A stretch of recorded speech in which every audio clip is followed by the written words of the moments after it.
Hi, Emma. I'm so excited to have you on the Plantiful Goddess Podcast. I have been listening to you for a while, and I was like, okay, I'm super new to human design. Well, not super new, but I found out about it like I would say a year ago. And I was like, this is interesting. And then to be honest, I couldn't find a lot of good information online. Like everything was a little bit confusing. The videos were like way too long, explaining things which I didn't understand. And I was like, there must be an easier way.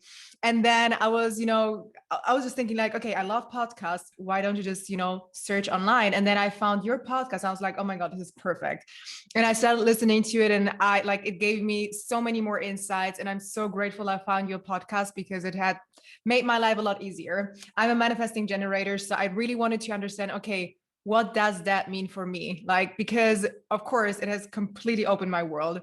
So that's how I found you. So I'm super excited that you're on here today. And yeah, welcome. I hope you're good. Yeah, thank you. And I'm so happy to hear that. I just have to say, like, that was the biggest thing for me as well when I came to human design, was that it was either really negative, really complicated, or like, how did I actually integrate it? So thank you so much. I love hearing that. Yes, I would love to hear a little bit more about you, Emma. Who are you? Where are you from? With the accent, some might probably already guess. So if you could let us know a little bit more about you and also how you got into human design, it would be super amazing if you could share that. Yeah, sure. So a little bit about me. Well, I am a behavioral coach. At the age of 28, I was diagnosed with depression and panic disorder. And it really flipped me on my butt, to be honest. And it really started me on this huge journey to discover exactly who I am and to heal myself. And ultimately, who I am is I am a mum, I am a wife, I'm an entrepreneur, but I'm a really passionate human. I honestly believe that we are all on the planet to make our own mark. And especially this time that we're living in, I really believe that those of us that are choosing to see the potential and the opportunities that are right in front of our noses, that this is the time that we can really do the work to raise consciousness and to transform our planet. So, that's kind of what I do. I'm in Australia, obviously, by the accent. At the moment, we are in far northern WA, which is Western Australia, in the middle of absolutely nowhere. It's just heaven. We're completely separated to anything else of the craziness that's going on here in Australia right now.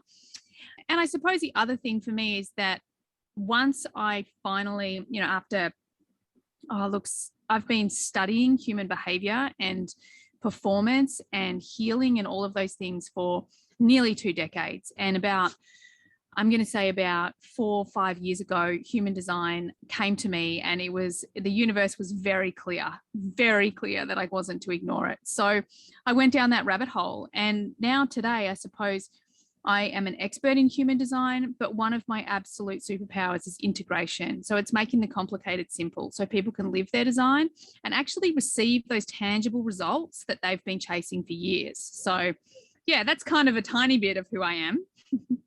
I love that. No, thank you so much for sharing that. So how did the universe show you that this was, your path? I love that. It's such a cool question. So as I said, at 28, I was diagnosed with depression and panic disorder. It sent me on this amazing journey. And this journey, the outcome was that by the time I was in my really early 40s, I had qualified as a behavioral coach. I'd created a part-time business that I loved. I'd really healed a life that was really deep in pain and trauma and all of that sort of stuff. And at this time, I turned around and I was like, I get how good this life looks from the outside, but I feel really unfulfilled and I feel tired all the time. And honestly, like, this can't be it.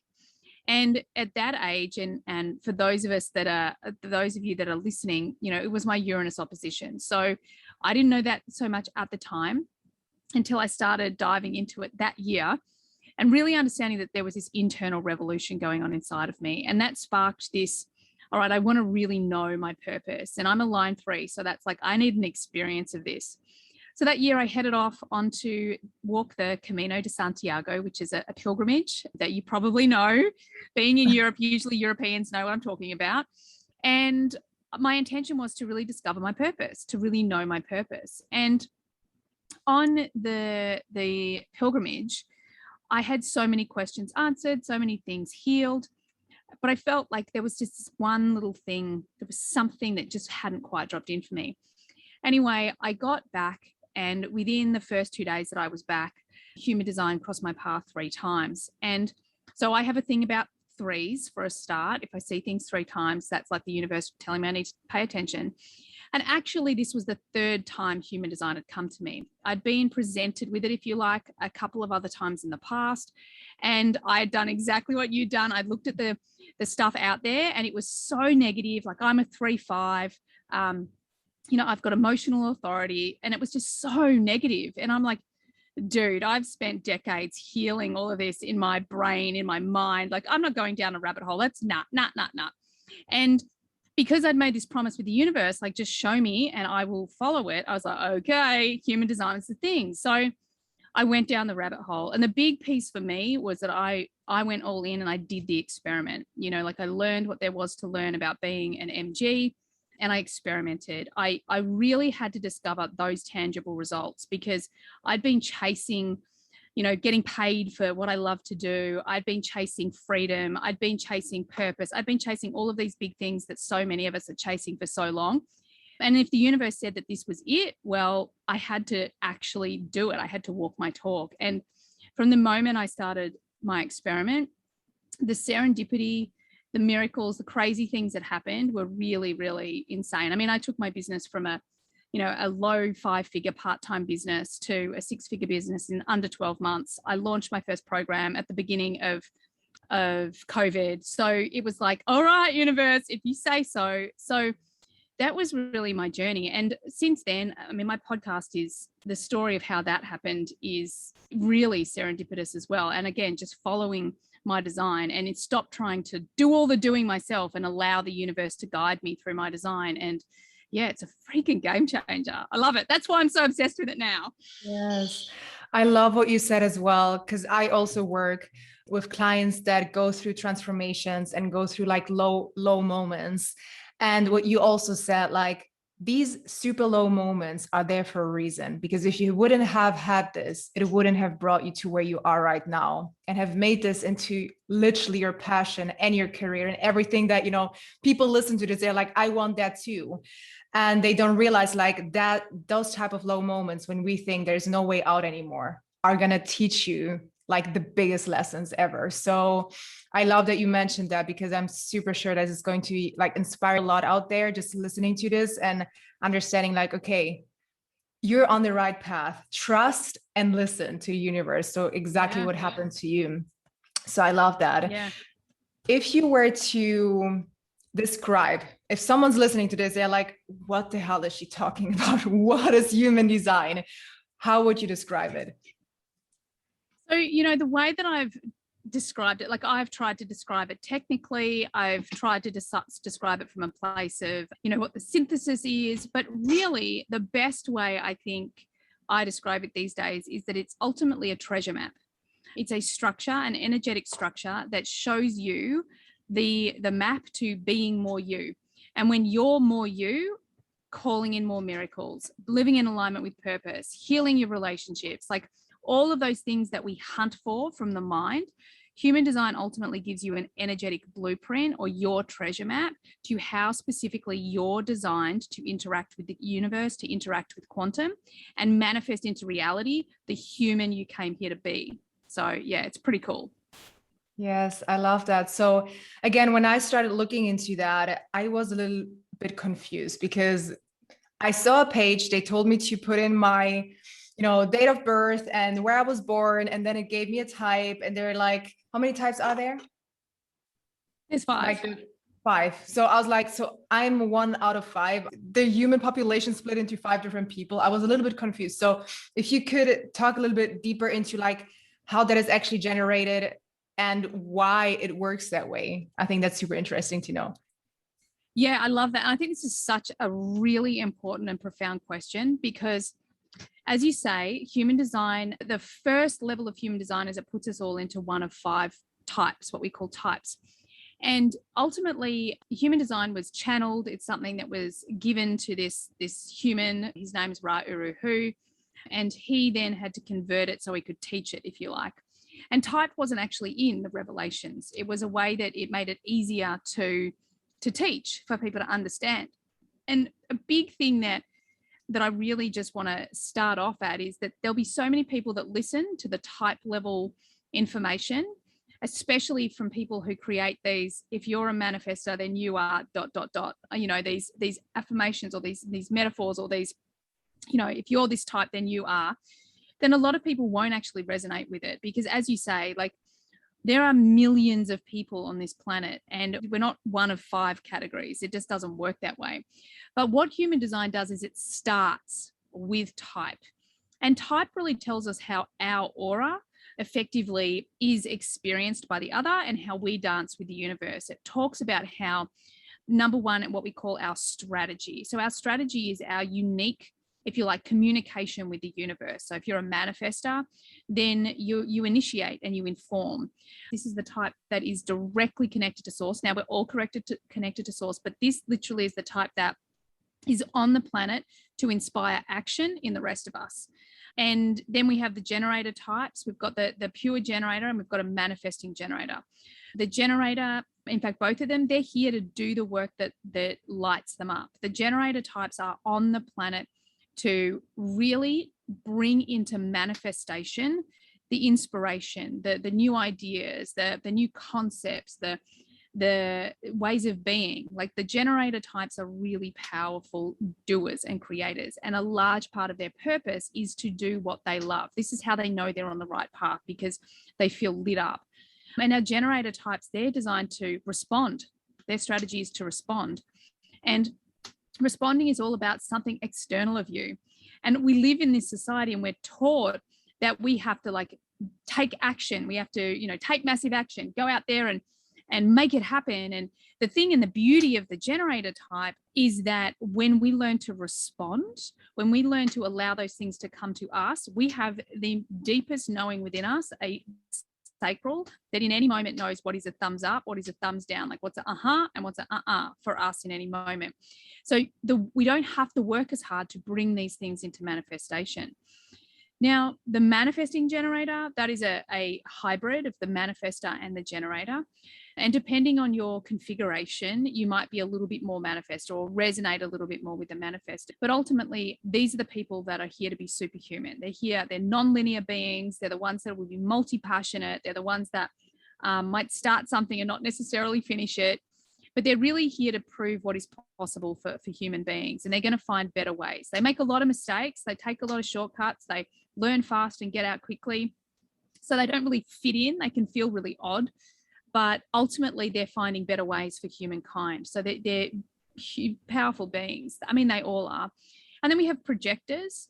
Projectors are our guides. These are the wise people. These are people who are here to be seen and recognized for their wisdom, because they really can see the nuances of energy. They can see the possibility of the quantum. They can see the possibility of humankind. They can see how people use their energy, if they're using it correctly or incorrectly, if they're using it in a way that's tiring them out, if they're using it in a way to know their potential. And projectors are here to really help guide us along the way. They're very wise souls. However, they are often, we're all conditioned, but the projectors are often very conditioned in a generator way, meaning that they're trying to push and force. And this is the polar opposite of what a projector's here to do. They're really here to do less and receive more. And then we have the reflectors, and the reflectors are they're less than 1% of the global population. They are amazing beings. I'm so grateful to say that I've worked with a number of them now. And these people see energy in a way that no one else does. They literally see what's coming through the frame of energy. They can see people better than anyone else on the planet, and they're reflecting back energy all the time. They are what we call non-energy beings, so they can be, they can be tired out. Like the projectors, the manifestors, and the reflectors are not designed to be working 9 to 5. They're designed to be working in accordance to their authority. And this is our internal decision-making tool that I'm sure you might ask me about later. But with the reflector, they have this ability really to see energy in a way that none of these other types can, because they have what we call no definition. So they're completely wide open to the people and environments around them. And when they surrender to that, they are really powerful beings.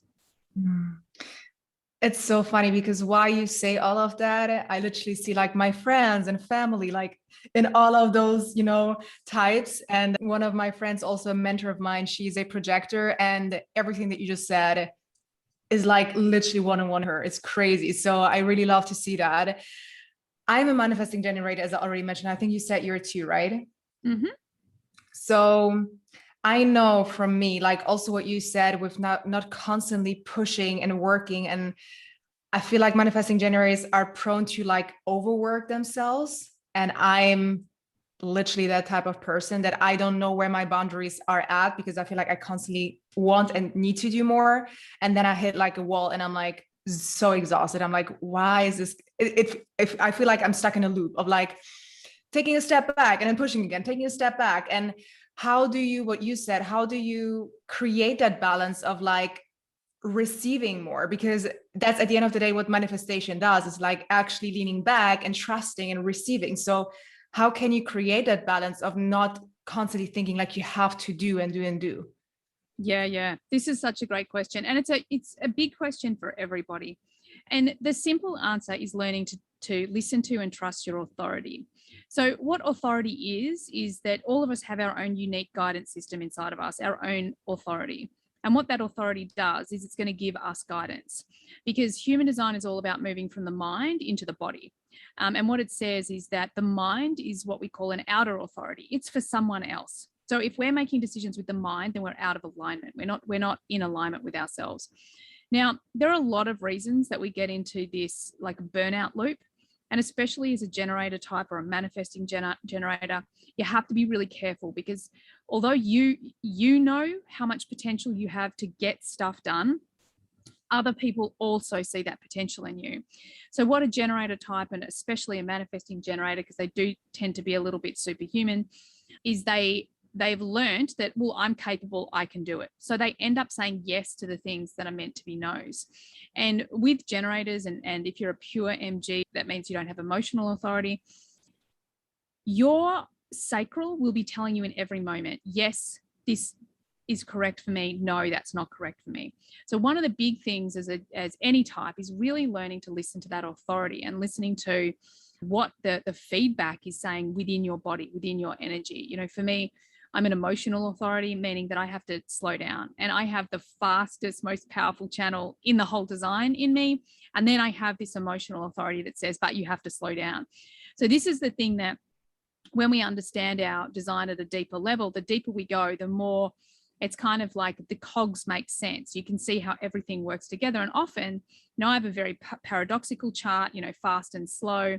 And there's a lot of that in there for me. And really starting to trust that authority. So for you, are you a pure generator? Is your authority a sacral? I am not sure, because I've only done it like twice. So I haven't really, again, it's completely new to me in terms of like, I know there are different types within the types, if that makes sense.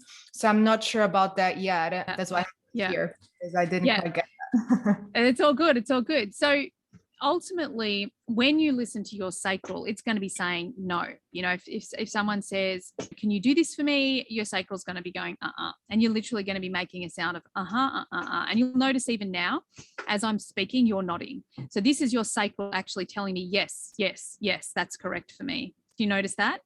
Yes. Yeah. I just literally, when you were saying that, I thought about situations in the past where I felt exactly what you just said. So yeah. And depending on your type and your authority, you really have to listen to it. So, for a projector, a manifestor, or a reflector, these are the energy types that don't have as much energy as you do. They don't have as much as energy as a generator does.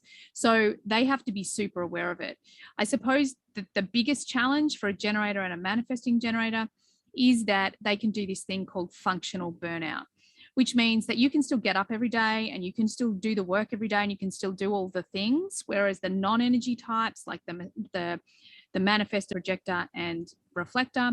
They're out, they're lying on a couch somewhere, they're in a doctor's hospital, they're in some way trying to heal themselves with some awful autoimmune or something like that.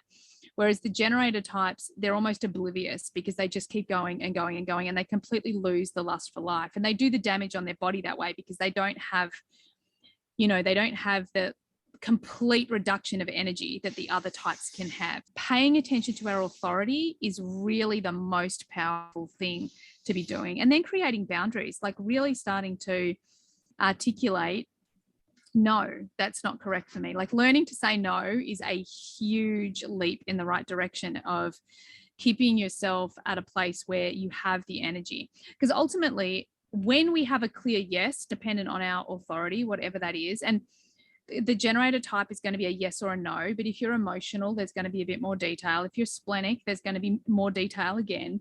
If you've got ego authority, or you're self-projected, or a mental projector, or reflector, you have to talk it out. Like you have to have the space to talk it out, to know what's correct for you and what you're feeling in your physical body.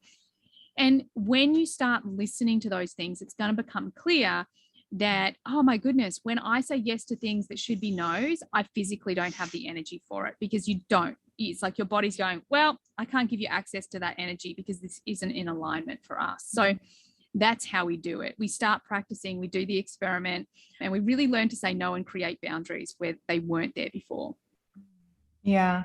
At the same time, though, what you said as well, like it was the same for me. Within a year, I went from a 5-figure to a 6-figure business. So I know that it serves me, but of course, with not even price, but like learning, I think that was a point when I reached that 6-figure as well, where I realized, okay, something needs to change, because, I wanted to grow more, but I can't continue doing the same thing as I did before. So that's definitely what you just shared was mind-blowing for me as well, because at the end of the day, we kind of know intuitively, but it's always like kind of reminding ourselves every single day, like, hey, it's okay to not always do all of the things. Like it's okay to take rest. So how is it? Because now, if someone is listening and finds out their type, what is the next step? Yeah. So ultimately, there's lots of next steps. One of the challenges with human design is it's very complicated.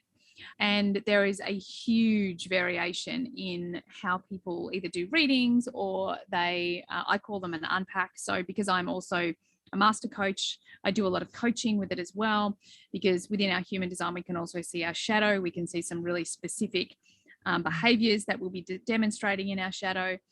But really, when you first come to human design, my recommendation is to first and foremost just learn about your type, your strategy, and your authority, and start experimenting with it and see what results turn up for you. How does life change when you just listen to that?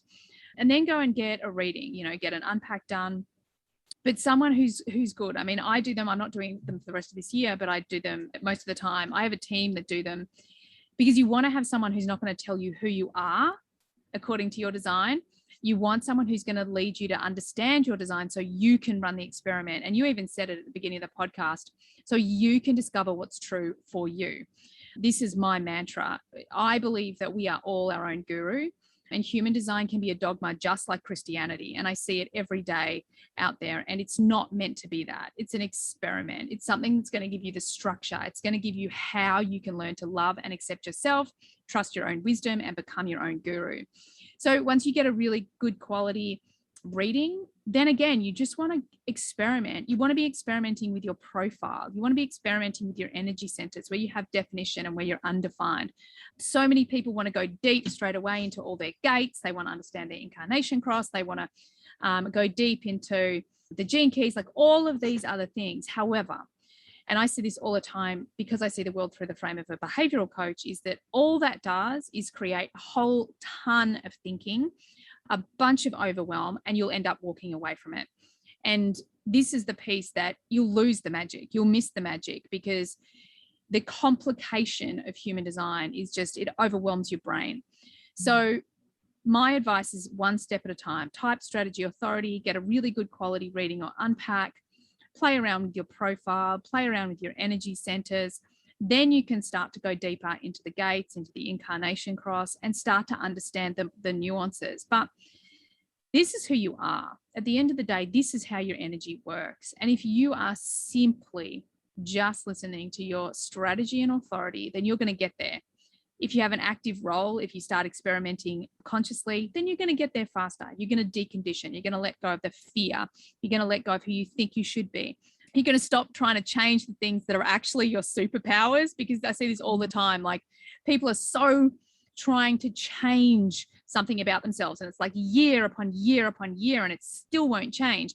And then they learn their human design and they go, oh, that's actually my superpower. Right.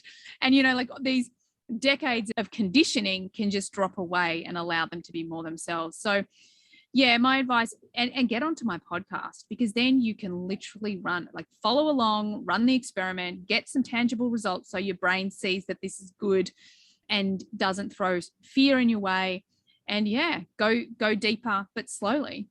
Yeah, I love that you said that actually turn it into your superpower, because I had the exact same feeling, because you know what, when you start your own business, when you create something on your own, you really get to know yourself. It's different working for someone and all of a sudden being your own boss and having clients to serve, having a team, and you're like, oh my God, you really learn about yourself. And I had these moments where also, you know, being an MG, I was like, okay, I like that, but now it's kind of boring. I want to do something else. And then I thought, something is wrong with me. Why do I get bored so easily? And then why do I jump from one thing to the other? And why do I like a million things? I buy 5 books and then I read them all at the same time, because I'm interested in a million things at once. And then I want to add them all to my program and already, you know, teach my clients. And it can sometimes be exhausting, because I'm like, what is wrong with me? Why can't I stay on one path, how everyone else can? And when I found out, you know, I'm an MG, I was like, oh my God, now everything makes sense. And my friend actually opened my eyes. She's like, this is your superpower. This is really great that you can do one thing and you can have a million hobbies and still this is what's giving you energy. And I was like, oh my God, yes. So I totally, I love that you said that. How was that for you? Do you also have a similar experience? Yeah. So much of who I was, you know, I had a belief system that I was like, God, why do I have to do everything the hard way? I felt like I saw the world and I'd see people around me and they just cruised through things. And for me, I was like, man, what am I doing wrong? And then when I started to understand my design, I'm a 3/5 in my profile. And I'm like, oh, so I'm here as an MG is here to make mistakes. A line 3 is here to learn through physical experimentation, experience, and making mistakes. And it really was like, oh, wow. So this resilience is part of my superpower. This ability to overcome anything is my superpower. So the reason why I had to experience depression, not for, you know, I had a friend that experienced depression and anxiety for 3 weeks. And I was like, how the hell did he do that in 3 weeks? 7 years it took me to heal. But it was because I had to have the experience of it. I couldn't just go somewhere and have someone tell me you are healed. I had to go through the process. You know, I had very similar experience to you. Is when I'm excited about something, I want to read all the books. I want to listen to all the podcasts. I want to talk to all the people. And I used to think, I remember being when I was at school, and as it was getting into the later half of secondary school, I was like, oh my God, I do not want to do one thing for the rest of my life. I would rather punch myself in the face than do one thing for the rest of my life. And so this is something that has been really prevalent for me. And, you know, as I was qualifying in my master coach certification, we did a lot of marketing, we did a lot of business stuff. And they're like, you have to focus on one thing. You have to focus on one thing. And I'm like, I can't. So I would try to shove myself into this box, and it felt so inauthentic and forced. And then when human design came along, I was like, oh, right, brilliant. So I can blow that up. You know, the other thing for me is I have been on my own case for almost my entire life until human design for being inconsistent. I'm a manifesting generator. I have emotional authority. I have this cyclical energy, non-linear being. So I am not designed to be consistent in any way whatsoever. I'm designed to be a person who sometimes has more energy than the sun, and sometimes wants to sit really still, sometimes wants to read 75 books and create 75 programs, and sometimes I want to do nothing. So really, as I opened up to my design, it really helped me to see that so many of the things that I thought I needed to change were in fact my superpowers. And, you know, the brain, the mind, and behavior being one of my loves, and the thing that I worked so hard on in myself, to be able to then go, oh my goodness, I've created this. Like I had a belief system that I was lazy. And it's all because I've got an undeveloped root center, because I constantly feel the pressure from everybody else's root centers. Like I have to be productive. I have to be getting stuff done. But yeah, right. And being an MG, like what I do in a day, most people do in a week or 2 weeks, but I'd never brought that into account. So now I'm like, oh, I am inconsistent. I just smash out 2 massive days in my business a week. And then the rest of the week, I try to kick back, have fun, hang out with my family, travel, do whatever. Yeah. So I think my experience was really that it was like all these things. It was almost like these things that I can't change. Like I've changed so much, and I not just changed, but I'd healed so much in me in the traditional personal development field. But when it came to human design, it was like all of those last things that I was kind of beating myself up for because I couldn't change. It made me realize, hang on a second, there's nothing to be changed here. These are my superpowers. And as soon as I changed my belief systems around those things, it was like all of a sudden they were easy. I don't do anything the hard way. I just have to experience it. That's it, you know, like, yeah. So that's my experience. Yeah. Oh God, I see myself so much in that. So that was so eye-opening as well. And I love that you also mentioned the shadows, because this is also going to really help you get even deeper into that. And one thing that I also wanted to mention with like being lazy, that's one of my shadows of like, whenever I see someone else being lazy, I'm like, oh, I hate that. Like I get so triggered by it because I always feel like I have to be productive and have to do things. And yesterday I had a team meeting as well with my girls, and they were like, we got so much done in September. And I was like, really? Like, did we? And they were like, yes, like we exceeded our goals. And I was like, yes, you're right. Because maybe you have that too. I always think about the next thing. Like I forget that I actually accomplished so much, because what you said, I can get a lot of stuff done in a day. But then like, I forget that I actually have done it. And I already think about the next thing 10 steps ahead. So yeah, I love that. And I want to ask you, how can we use that as well? Because of course, you know, with relationships, with, you know, the people that we work with, also with your team, with your kids, with your husband, with your girlfriend, like how can we use that also to our advantage in order to like understand other people? Yeah, I actually think that this is one of the greatest powers of human design. Like it's really brilliant that we can find ourselves, that we can find our purpose, that we can really know our potential. However, the way it changes relationships is huge. You know, for me personally, I'm married to a projector. He literally has one channel, 2 defined centers, and he's completely open. I'm a manifesting generator. So our energy levels and how much I can get done and all of those things like are so different.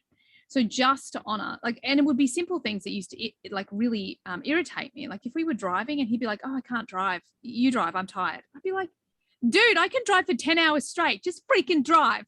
But he's a projector, you know, like he needs a rest. You know, I would be working on my business, or I'd be doing something and I'd be like, why haven't you done this, and this? And constantly seeing him through the frame of what's possible for me. And then the moment I dropped all of that, and I was like, and the other really big piece for me is I would often like bat his wisdom back over the net, if you like. Like he would say something or give me advice and I'd be like, go away. I'm good. I've got this. And I'd be, you know, over in my corner making a mess. And now, like, not only if he's having a nap in the afternoon, we're like, go for it, you know, but his wisdom, like really learning to trust his wisdom has been profound, because when his, you know, especially because we're like, oh, the spleen is talking, because his authority is the spleen.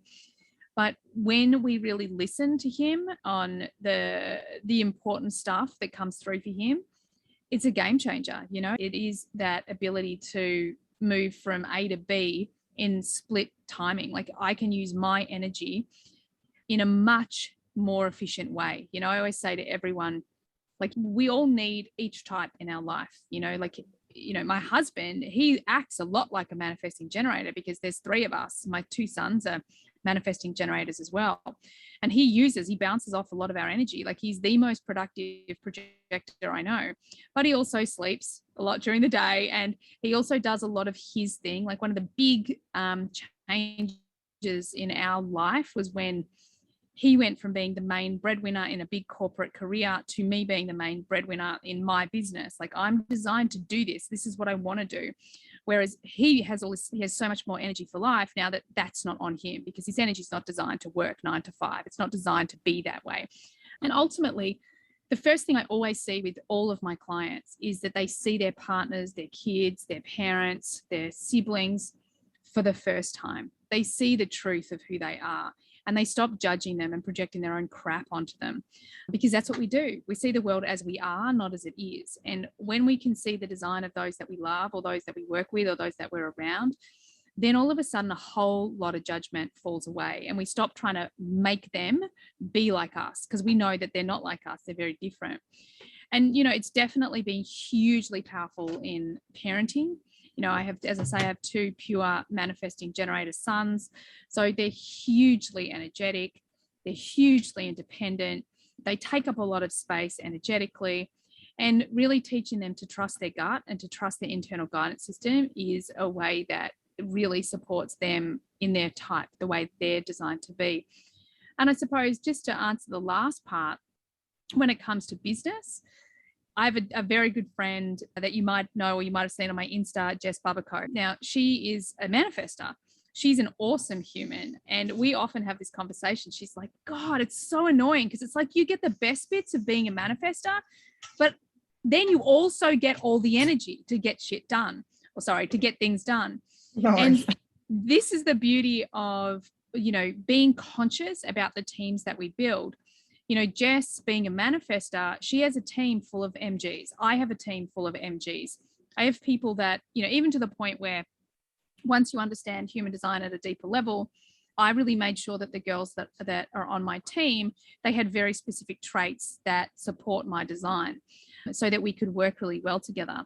And when we're doing this, and when we're approaching our conscious creation of business, of relationships, of parenting, or whatever it is, it really means that we are going to be in a place where everyone has the more potential to shine, to be themselves, to know themselves, to be on purpose, to show their light and all of those sort of things, as opposed to anyone trying to shove themselves into a box of what they should be doing or who they should be. So it's hugely powerful when it comes to not only ourselves, but the relationships of any kind that we have in our life.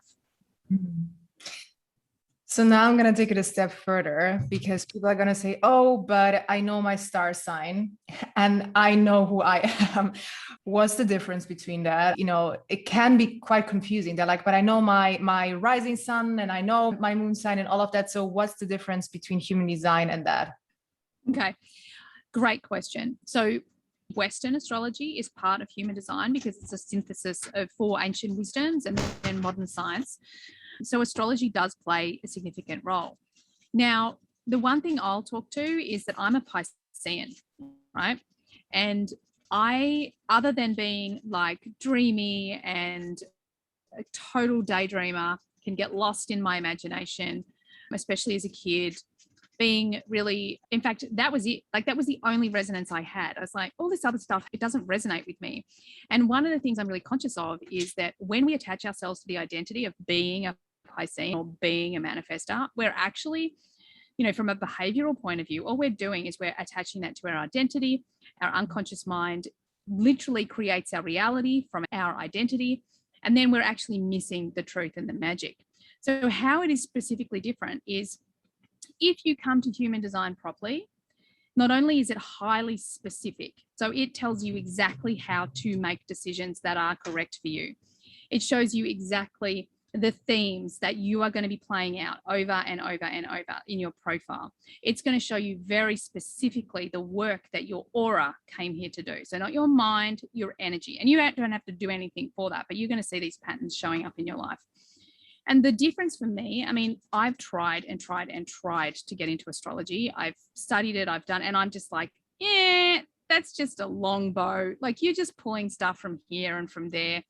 Whereas when you get into human design and when you get into your design, you're like, this is crazy. Like, how does this have such specificity about who I came here to be? My energy, the themes that keep turning up. Like, it is so specific that it blows your mind. Like, it absolutely blows your mind. And the sentence I hear over and over and over again is it's like a huge permission slip to be me. Like, once you get your reading done, and if you don't want to study it any further, if you get your reading done and you start to experiment with it, you don't need to know anything else. With astrology, I'm still trying to work out the freaking houses and what does that mean to me and how do I put those things together, and that person says this and that person says that. Whereas if from a human design point of view, it's very, very specific of the way your energy works. And then you get to bring that energy to life. It doesn't tell you, well, some people will tell you who you are, but don't listen to them. But, one of my favorite quotes from Ra Uru Hu, who was the guy who brought all this of human design into the world, he gives the metaphor of human design, and specifically the gates. They're like a Shakespeare play. There has been thousands of people who have played Juliet, or they've played Romeo, but every single one of those people has played it differently. Like, there is no two that are exactly alike. So although the specificity of playing Romeo is there, even lines, like the lines that they say are exactly the same, the energetic expression of that character is different from every single human.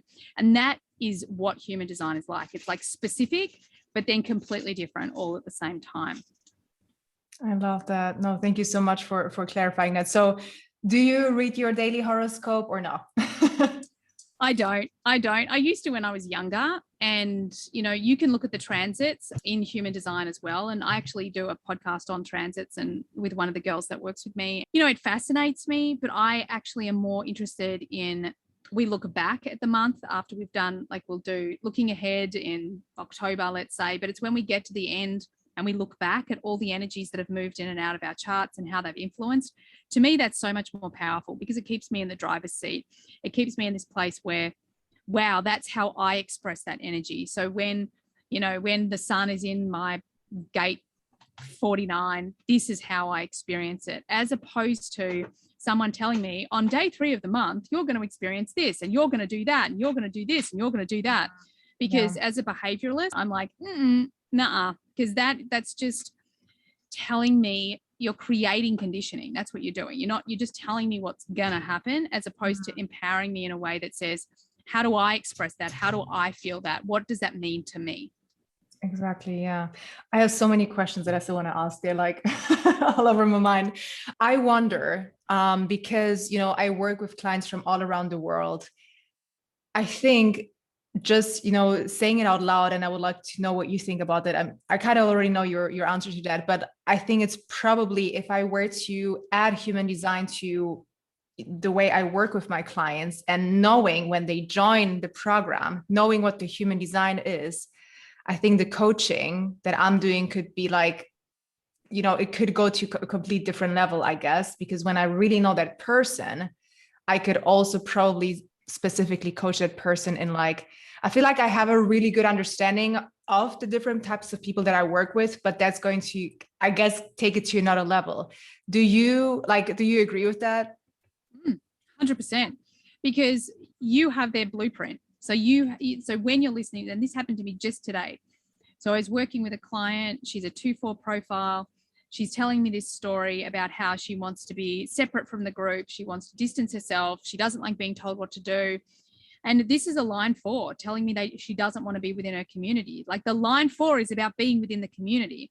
So as a good behavioral coach, I'd picked it without knowing her profile. I'd already picked where the fear was sitting, the belief system that was sitting in there in a way. However, what human design is going to do is, it's like red flag, red flag, red flag. Because if a manifesting generator is saying, oh no, I don't have energy, I just want to hide away, you're like, okay, this person has been told or taught to shut down their power. So it's about, we need to help them step back into their power. Or if we have a bitter projector that's just like, no one ever listens to me, I know all this stuff and they won't listen. Like, wow, okay, we're talking about someone who's completely not seeing themselves, not acknowledging themselves. They're not valuing what's inside of them. So it's going to give you so many more details. You're going to be able to see that human for who they really are, as opposed to who you think they are, if that makes sense. So it absolutely magnifies coaching tenfold, I believe. It does for me anyway. Yeah. Maybe they should all get readings from you. I guess that would be the next step. That would be the next elevated step, because I've been thinking about that too. And again, I have a friend who's a coach, and she's really good at knowing kind of when she meets a person, like, okay, that's what you are and stuff. But I think that would make, get it to a complete new level for sure. So I'm just curious, like, let's say you're single, okay, and you know your type. Does it make sense to, like, when you go out there and you date or you meet new people, to like think about what kind of type you would like to attract into your life? Or is there like, do different types match better with each other, or is that a complete like unrelated? Yeah, so this is a really great question. And I would say that a good proportion of the human design community say, yeah, absolutely, you should know. And I say, no, absolutely, you should not. Because our job is to be the best version of ourselves. The universe knows better than us what we need. And she's going to bring to us who we need. For me and my husband, perfect example. I always knew I was going to meet my soulmate. I always knew that I would have, a forever relationship. But I never said it was going to had to be like this, it had to be like that. And I never had any rules. And the thing that's crazy is, so I'm a manifesting generator, he's a projector. We have what's called a harmonic profile. So our profiles actually fit really well together because our lines are their partner lines. But also to the degree over the years, like we've had to face some really, really challenging things. Like he's a line 6 profile. They're on the planet to find their soulmate. But if they find their soulmate early, then there can be really, really challenging times because they project all of their stuff onto their partner. And we had that experience. Like when we had it, it was very, very hard. But these are the lessons that our souls signed up for. Another thing is recently I've been having to heal a lot of things down my mum's side around truth and secrecy. And the crazy thing is that I married a man who's the cross of obscuration, which is all about keeping secrets and telling secrets. So when we get our minds out of it, when we do not actively choose to say, well, our partner has to be like this, then the universe is going to give us exactly who we need. Our job is to know what sort of relationship we want, a loving, supportive, who do we want to become? And be really clear on who we want to become. And then we need to start to step up and be that human. We need to heal the things in us that would allow us to be in that relationship, because so many people are running around wanting the perfect relationship, but not realizing that there's no way from a quantum physics point of view, you can't call that person in unless you're at that consciousness level. So you have to do the work on you.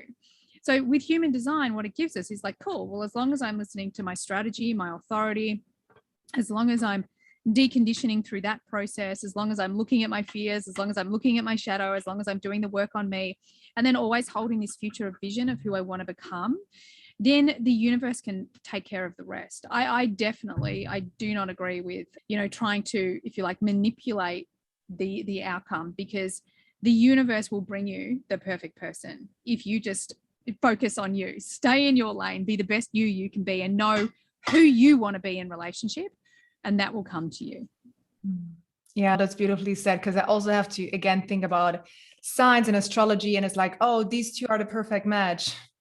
I mean, apparently my boyfriend is not a great match for me. And, I completely disagree with that. So yeah, I definitely agree with that too, because at the end of the day, we need to focus on ourselves first in order to attract the type of people that we want to. And also, when you were building your team of girls that are working for you, because you said you wanted someone that fits you, but did you look for a specific type here again, or were you okay with it? Because, for example, I'm thinking a projector is not, I would say, always kind of like the easy person. If you are very productive and you want to get shit done, how you said it, a projector might be like, oh my God, that person needs to rest again, or, he's sleeping longer, or she's sleeping longer. How did you do that with like building a team? Because I think it's also interesting for me, because I think the two girls that are working for me right now are manifesting generators based on how I know them. I'm not sure, but I think they are. So I feel like it fits pretty well because we're kind of the same. But how is that for you? Yeah. So I love this. Like a lot of my friends, they do consciously say, okay, I want an MG in my life because they can get so much done. I know when I was hiring, I was conscious that I was like, yeah, universe, like I'm pretty sure I want an MG. But again, I was really, really conscious of what I didn't want to do, the superpowers I wanted this person to have, the responsibility I wanted this person to take. I was really clear about the role.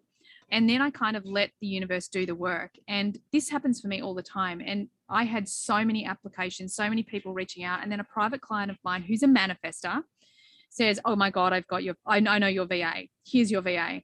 And I was like, right. Well, I was paying more attention to the fact that a manifester that I respect is telling me that this is a person. I'm like, okay, pay attention to the external clue. And literally 2 minutes into the call, I'm like, oh my God, this is the person. And my mind was attached to another MG that I'd worked with for ages and was, way out of the price range, like all of this stuff. But I was so attached. My mind was so attached to wanting this other person. And then when I just let the universe guide me through my authority, through all of the external clues, the person that I got was far and away better than I could have ever imagined. Like she's an absolute rock star. And that goes for both of them. My social media person as well, like one of the things, she's a line 6, she's wise beyond her years. She's another 6 too. So we have that harmonic profile. All of us share so my sun gate, which is our most prominent energy, is gate 37. Both girls have gate 37. So this is really important for me because that energy is very tribal. So it's taking care of each other. Whereas this other person I was attached to was very independent. So our energies just wouldn't have worked as well as the team that I have. So yes, we would have a conscious universe, I'm pretty sure I want an MG.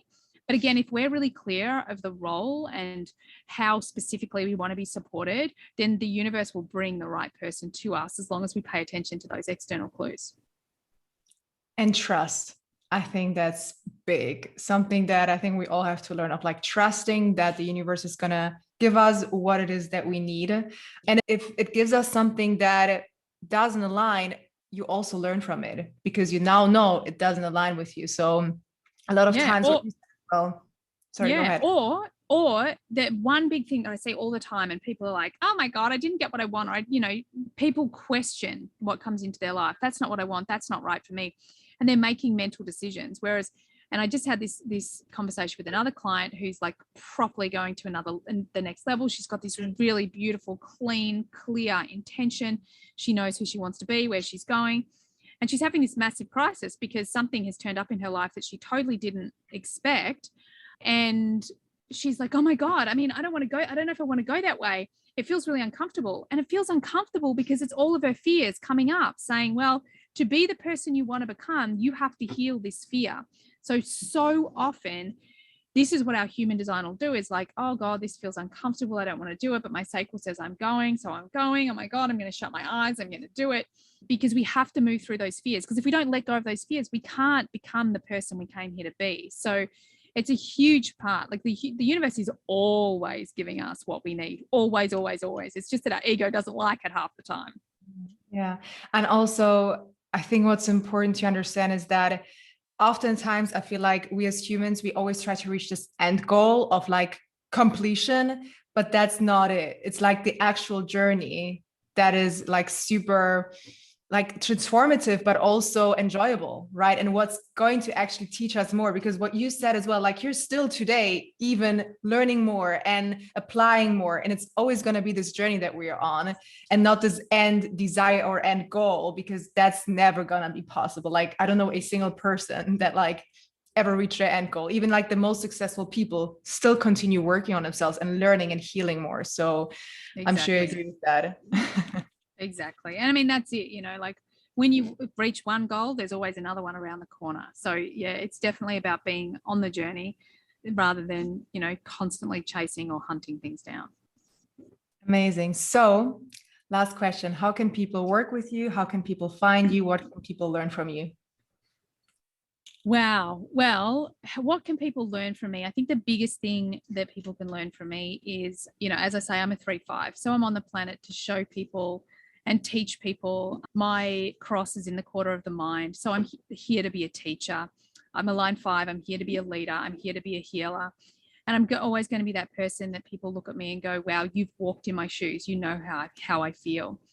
And ultimately, what I'm here to do is empower people. I'm here to teach you that you are your own guru, that I'm no different to you, that every single human can create the life of their dreams and their reality. And oftentimes when we're working through healing ourselves, what we think we want isn't what we want. We're lying to ourselves through our ego, and our human design really helps us to see the truth of who we are.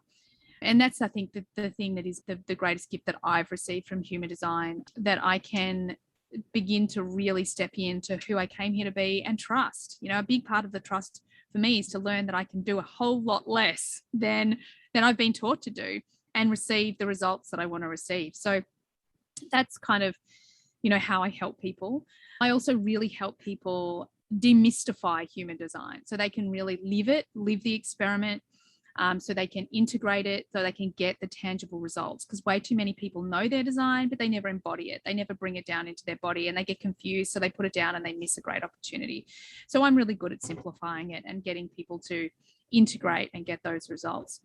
How people can work with me? Well, there's a number of ways, of course, because I'm a manifesting generator. At the moment, we are literally just launching a webinar that's going into HDX, which is the Human Design Experience. It's my membership. This is a place where you are surrounded by human design junkies, all running their own experiments, all really learning to trust themselves, learning what's true for them, becoming their own gurus. And this is a community that I build, and, you know, have live calls each month. So you can work with me that way. I also run a high-end mastermind, which is just incredible. I'm in the middle of one right now. I only take 8 people in a group, and it's a deep dive. It's a hugely transformative program, and they won't be happening again till next year. And then, of course, next year I'll be reopening the Unpack, so doing Unpack sessions with me and taking private clients as well. So I work with people in 3-month and 6-month programs to just completely transform their lives. So I feel so incredibly grateful to do what I do and to see the results that all these people get in their lives, because it freaking lights me up. And yeah, that's why I'm here, right? I love it. So freaking powerful. Love it so much. So let's say someone just wants to get a reading. You said that your team also offers that, right? Correct. They can just go to my Instagram, which is the_human_design_coach. And if you just go to book and unpack, it's going to take you to a link to my team. There's a team of amazing, we call them human design guides, all trained by me. And just go on there, see who feels really good for you, book it in, because they will change your lives. They're amazing human beings.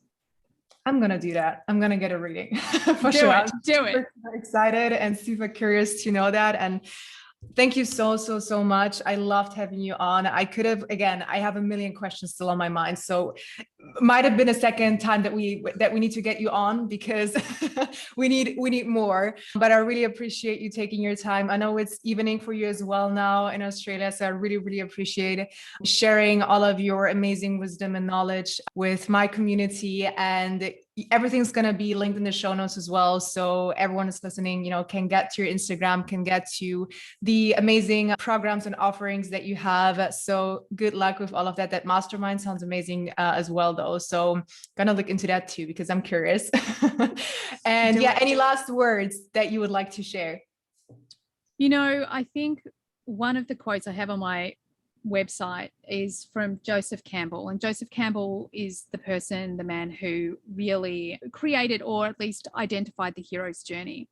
And he says, like, the greatest gift of our lifetime is to be ourselves. And that is the absolute truth. I want everyone to be themselves, because if we are ourselves and we love and accept ourselves, then we're going to create inner peace, inner harmony, inner love.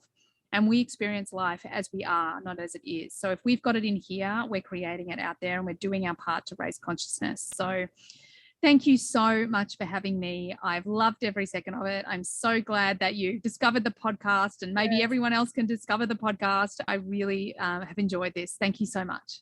Thank you as well. Have a wonderful evening. I will. You have a great day. Thank you. Thank you. Bye.